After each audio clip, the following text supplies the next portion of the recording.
হরে কৃষ্ণ। এই যে নিরামিষ আর আমিষ, এই নিয়ে কিন্তু মানুষের মধ্যে একটা বিতর্ক রয়েছে বা অনেকেরই অনেক মতামত রয়েছে যে নিরামিষ খাবার খেয়ে ভগবানকে লাভ করা যাবে বা আমিষ খাবার খেয়ে কেন ভগবানকে লাভ করা যাবে না, এরকম অনেক বিতর্ক রয়েছে। তা আমি বলবো যে এই ঈশ্বরের প্রতি বিশ্বাস বা ভগবানের প্রতি বিশ্বাস বা আধ্যাত্মিক লাইনে চলা, এটা হচ্ছে একটা আলাদা বিষয়। আর আপনি যদি ঈশ্বর বা ভগবানকে বিশ্বাস না করে আপনি যদি সাধারণভাবে চলতে চান, তো এটা হচ্ছে একটা আলাদা বিষয় বা এটা হচ্ছে বিজ্ঞানের লাইন। আপনি যে কোনো লাইনে চলতে পারেন, এতে কোনো অসুবিধা নেই।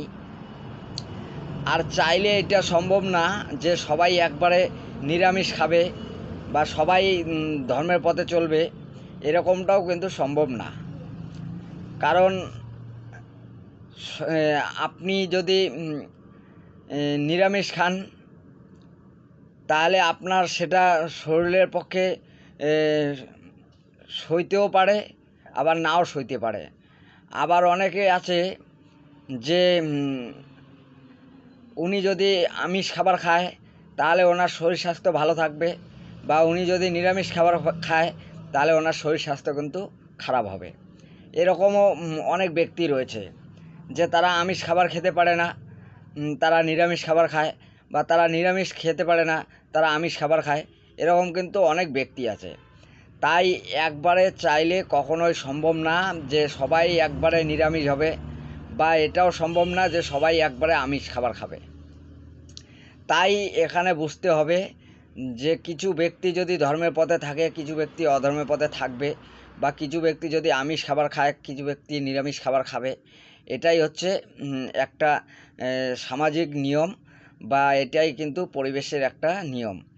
তা আমাদেরকে এইটা বুঝে আমাদেরকে কাজ করতে হবে যে যারা আমিষ খাবার খাচ্ছে তাদেরকে আস্তে আস্তে নিরামিষে আনতে হবে, একবারে চাইলে আনা যাবে না। কারণ তারা যখন আমিষ খাবার খেতে খেতে তাদের যখন শারীরিক একটা যে অসুবিধা বা তাদের যে শারীরিক একটা ক্ষতি, তখন যদি তারা বুঝতে পারে, তখন কিন্তু তারা নিশ্চয়ই আমিষটাকে ত্যাগ করবে, নিরামিষের পথে আসবে।